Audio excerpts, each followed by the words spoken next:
Welcome to 7 Pot Club. I'm Rob. I grow hot peppers. This is part 2 of our 2019 planting episode. Part 1 was all about preparation, but this week we get down to actual planting. This is a really busy time of year as I scramble to get all the hot pepper seedlings settled into their summer homes. Slowly but surely, I'm getting there with only a few dozen left to pot. Plant growth is just a little behind where things were last year at this time. But with the nice weather we've been having this week, the plants are starting to catch up even after another near disastrous Memorial Day. I'll tell you all about it. Before we proceed, it would be great if you could like this video, and if you haven't already, subscribe to our channel, then tap the bell so that you'll receive a notification every time we post a new episode. Now, let's get started. At the end of part 1, I carried all the pepper seedlings up from the basement and into the outdoors. Now, time to start planting. These larger plants are the Carolina Reapers I'm growing to test results from chemical versus organic fertilizers. These will be the first I'll transplant into larger pots. All 10 plants look good. The chemically fertilized plants are on the right, and the plants fed with organic potting soil and fish manure compost are on the left. We'll pot the 5 chemically fertilized plants first, because all the other seedlings will be potted organically. This Schultz Moisture Plus potting mix is the exact same used last year. I always add a little extra perlite to ensure good drainage and water retention. Then I mix it up real good.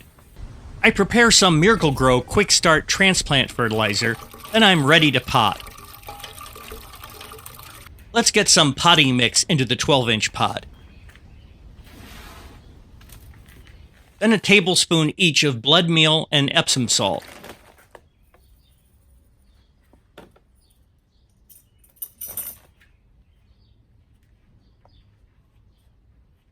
Then I invert the plant and gently ease it out of the pot.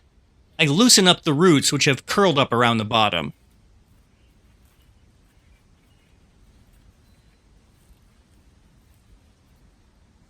Then I insert it into the pot and add a little bit more dirt around the base.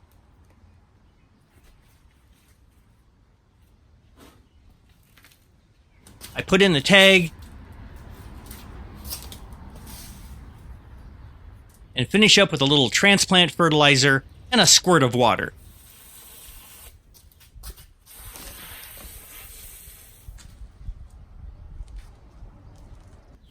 Let's pot one of the organic plants.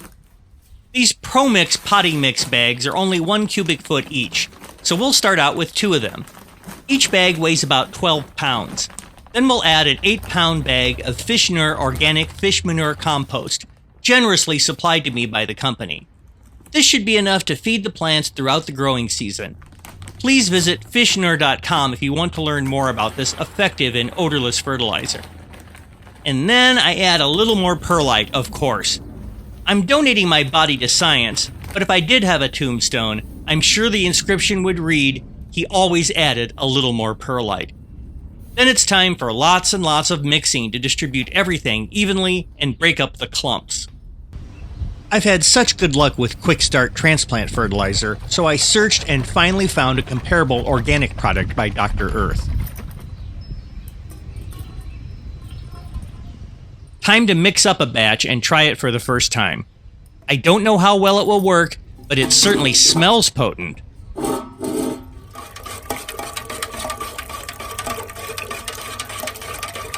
The organic potting process is the same as before, including the Epsom salt and blood meal, which are both approved for organic gardening.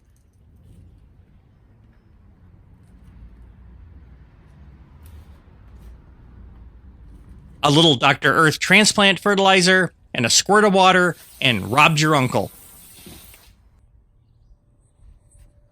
Then time to rest up for a big day of planting tomorrow.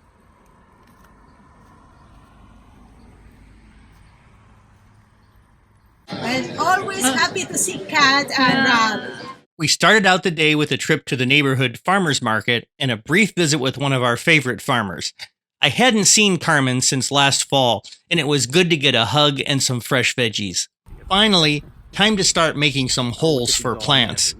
This year, I'm going to try doing this in an assembly line fashion, making all 41 holes before I start planting. After so much digging while preparing this plot, It's hard to believe I missed this mass of roots. All of the holes have been dug, and I'll toss some Epsom salt and blood meal into each one. Now, the beds are ready for plants.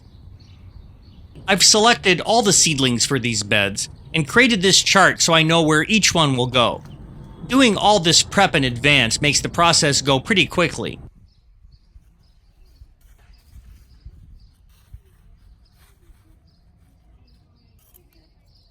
Just like when I'm potting, I always pour a little starter fertilizer around the base of each plant.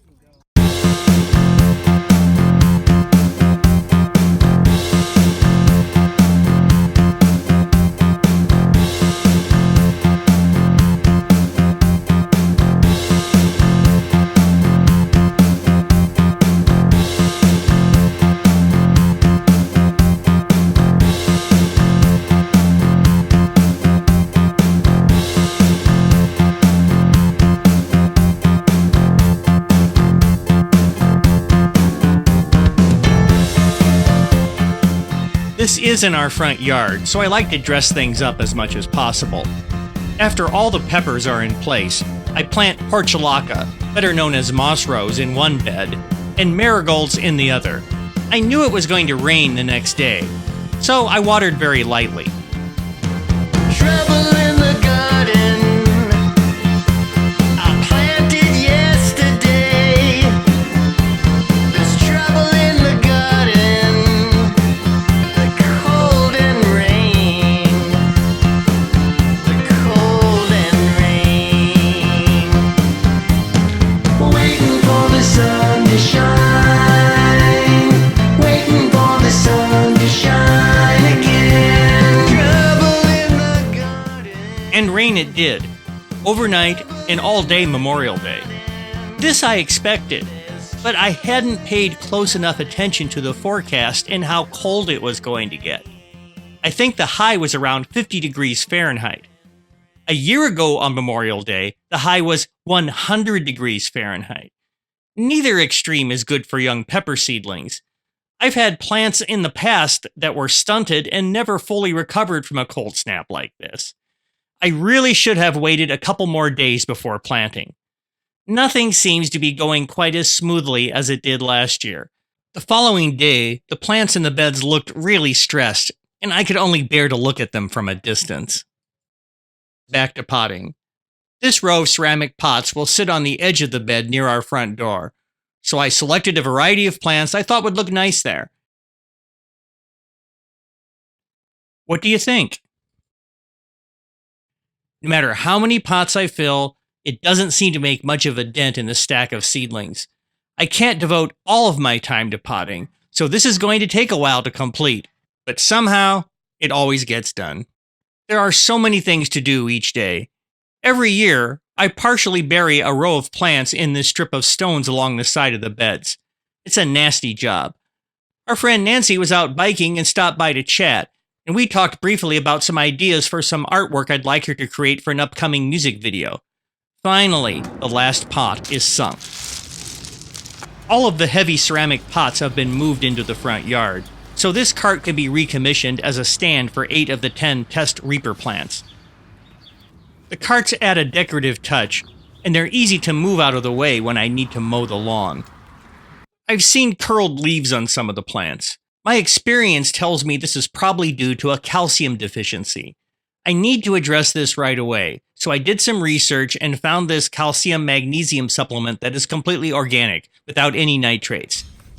Here I'm using it as a foliar spray on a badly afflicted purple serrano. My other purple serrano had exactly the same problem, and it's much improved a couple of days after treatment.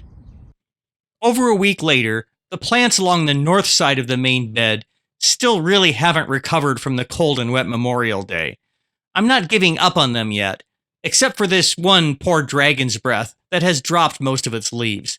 I'm going to replace it with a brain strain yellow.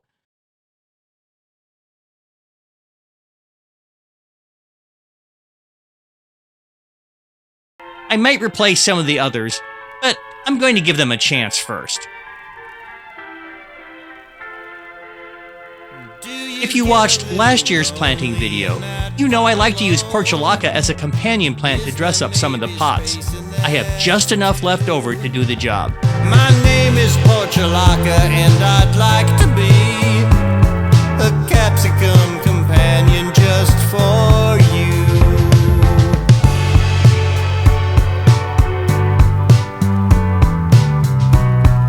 Here's what the front yard looks like as of this morning, June 7.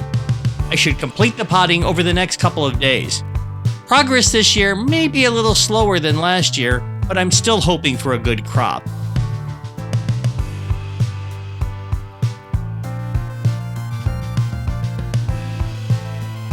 I feel a little exposed now that we're documenting everything for YouTube. You'll see exactly how the season progresses, warts and all.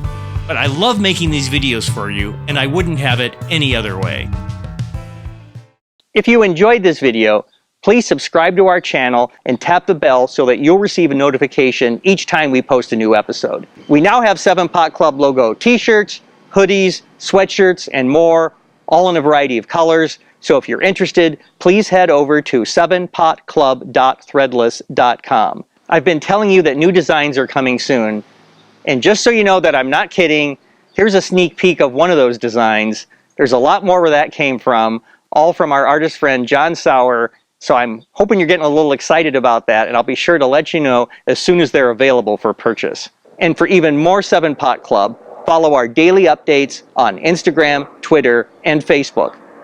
For 7 Pot Club, I'm Rob.